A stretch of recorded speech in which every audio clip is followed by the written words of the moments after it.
Boy, what a beautiful morning it's been around here. 62 degrees a little bit ago. The water was calm, just like you see behind me. I caught a nice little bass in the early morning quiet time. It's just a beautiful morning. But the urgency that Christ has given to us by his command is important. And Paul is bringing that out in his letter to the church in Rome. The other day, Wednesday evening, we had several people at our house, and Evan has a little dog. And that little dog came to the doorway and put his front paws on the outside. And I said, nope, back in. And he immediately hopped right back in. And somebody commented on, well, that's a well-behaved dog. And he usually is. He knows, he's very smart, and he knows what the commands are. He'll come up to a place in the house where he's not supposed to be, and he'll stop. And he'll look.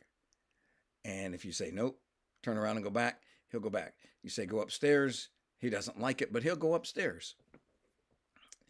And the atmosphere when that dog is obedient is very much like the atmosphere when children are obedient. It's good, it's delightful, it's pleasing.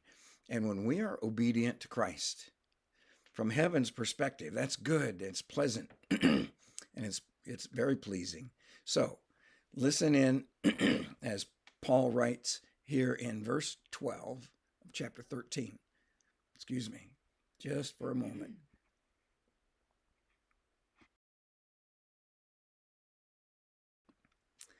The night is almost gone. The day is near. Therefore, let us lay aside the deeds of darkness and put on the armor of light. This command it's relatively simple.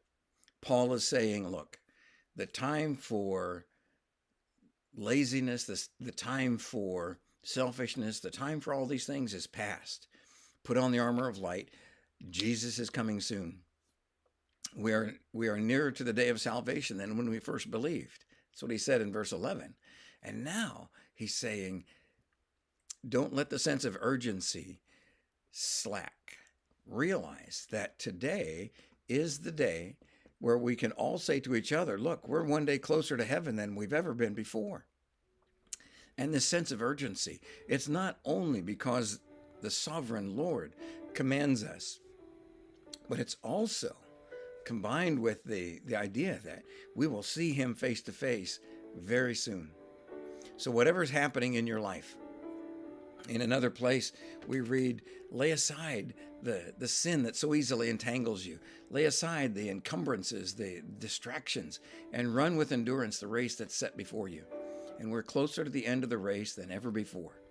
So let's take stock of what's happening. Lay aside the deeds of darkness and put on the armor of light. Put on the character of Christ. Put on the actions and the purpose of the Christ, because he is coming, and he's coming soon. God bless you. He loves you, and we love you.